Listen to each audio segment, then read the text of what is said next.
జనసేన అధినేత deputy CM Pawan Kalyan పుట్టినరోజు వేడుకలను గల్ఫ్ జనసేన కువైట్ ఆధ్వర్యంలో ఘనంగా నిర్వహించారు. అలాగే జనసేన కువైట్ కన్వీనర్లు కంచున శ్రీకాంత్, రామచంద్ర నాయక్, అంజన్ కుమార్, ఆకుల రాజేష్, బిరుద సూర్య నేతృత్వంలో ఈ వేడుకలను నిర్వహించారు. ఈ సందర్భంగా గల్ఫ్ జనసేన కన్వీనర్ కంచున శ్రీకాంత్ మాట్లాడుతూ కువైట్లోని జనసేన శ్రేణులంతా ఒకే తాటిపైన నడవాలని సూచించారు. ఎవరికి ఏ ఇబ్బందులున్నా గల్ఫ్ జనసేన అండగా ఉంటుందని ఆయన భరోసా ఇచ్చారు.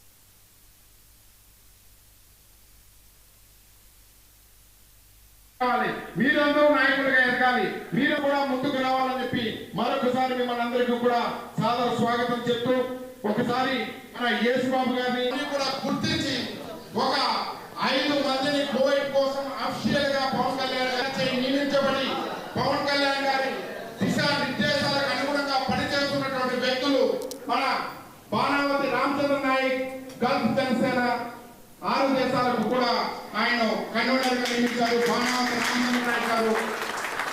అలాగే కువైట్ దేశానికి వస్తే ప్రాంతాలకి అన్నిటికీ కూడా అతీతులుగా, అలాగే ఎవరైతే సమన్వయకర్తలుగా సమన్వయం చేయగలుగుతారో అన్న ఆలోచన మనందరం కూడా ఒక సోదర భావంతో ఒక అన్నదమ్ముల వలె మన ఐక్యతను చాటుతూ ఇప్పుడు ఎలక్షన్ ముందు పార్టీ ఎంత క్లిష్టపరుస్తుందో ఈవెన్ పవన్ కళ్యాణ్ గారు ఓడిపోయిన వేల రూపాయలు లక్షల రూపాయలు ఖర్చు పెట్టి కార్యక్రమాలన్నీ కూడా చేస్తున్నారు.